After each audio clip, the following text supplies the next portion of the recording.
नमस्कार, स्वागत है आप सभी का टोटल न्यूज में। आपके साथ मैं हूं रंजना अंकित द्विवेदी। वक्त हो चला है बिग न्यूज का, जिसमें देंगे आपको कोरोना से जुड़ी तमाम बड़ी अपडेट्स। लेकिन शुरुआत हेडलाइंस के साथ। राज्यसभा सांसद के रूप में रंजन गोगोई ने ली शपथ। संसद में विपक्ष ने किया गोगोई का विरोध में किया वॉकआउट। रेलवे विभाग में भी दिख रहा कोरोना का असर। 20 से 31 मार्च तक 168 ट्रेन कैंसिल, तो वहीं चेन्नई एयरपोर्ट के लिए 50 अंतर्राष्ट्रीय और 34 घरेलू उड़ानें रद्द की गई। बाजार पर कोरोना का गहरा असर, भारी गिरावट के साथ खुला शेयर बाजार। सेंसेक्स और निफ्टी में एक बार फिर कई अंक की गिरावट। और देश में कोरोना के 14 मामले आए सामने। कुल संक्रमितों की संख्या हुई 166। महाराष्ट्र में सबसे ज्यादा मामले आए सामने। नोएडा में धारा 144 लागू, एक जगह जमा नहीं हो सकेंगे 4 से ज्यादा लोग।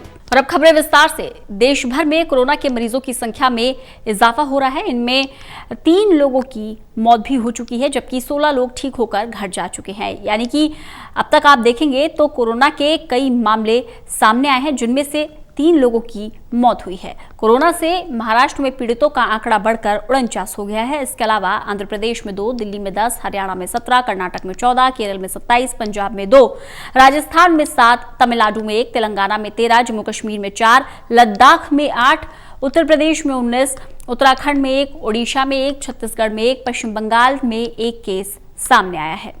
तो कोरोना वायरस की वजह से भारत समेत दुनिया भर में तालाबंदी की नौबत आ गई है। लोग अपने घरों से बाहर नहीं निकल रहे हैं और राशन को स्टॉक कर रहे हैं। इन हालातों के बीच केंद्र की मोदी सरकार ने बड़ा फैसला लिया है। खाद्य एवं उपभोक्ता मामलों के मंत्री रामविलास पासवान ने बताया कि नए नियमों का फायदा देश के 75 करोड़ लोगों को मिल सकेगा। अब आप सोच रहे होंगे नया नियम क्या है, तो नया नियम हम आपको बताते हैं। सस्ता अनाज पाने के हकदार 75 करोड़ लोगों को 6 महीने का राशन एक साथ उठाने की छूट दे दी जाएगी। अभी तक उन्हें ज्यादा से ज्यादा 2 महीने का अनाज समय से पहले उठाने की छूट है।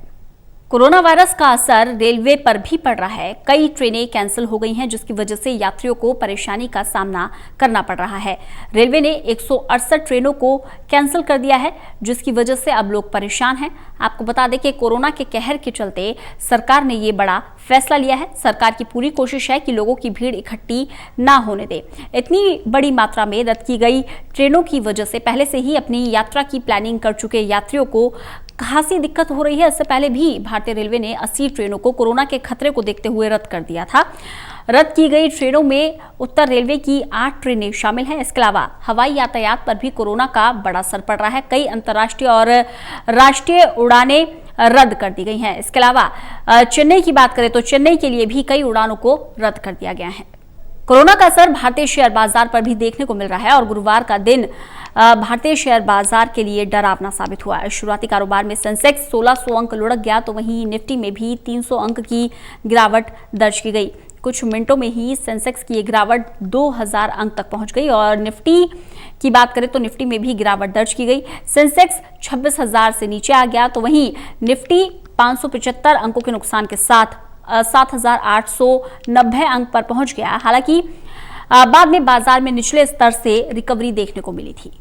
तो कोरोना वायरस का प्रकोप पूरी दुनिया में बढ़ता जा रहा है। अब अंतर्राष्ट्रीय श्रम संगठन ने चेतावनी दी है कि इससे दुनिया भर में आर्थिक संकट आ सकता है। अगर सरकारों ने तेजी से कोई कारगर कदम नहीं उठाए तो 2.5 करोड़ लोगों की नौकरियां जा सकती हैं। ILO ने कहा है कि कोरोना वायरस कोविड-19 की महामारी से वैश्विक आर्थिक संकट शुरू हो सकता है।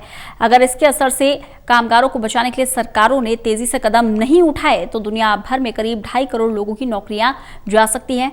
हालांकि ILO ने यह भी कहा है कि अगर अंतर्राष्ट्रीय नीतिगत कदम उठाए जाएं, जैसे कि 2008 और 2009 की मंदी के दौरान उठाए गए थे, तो बेरोजगारी की संख्या कम हो सकती है।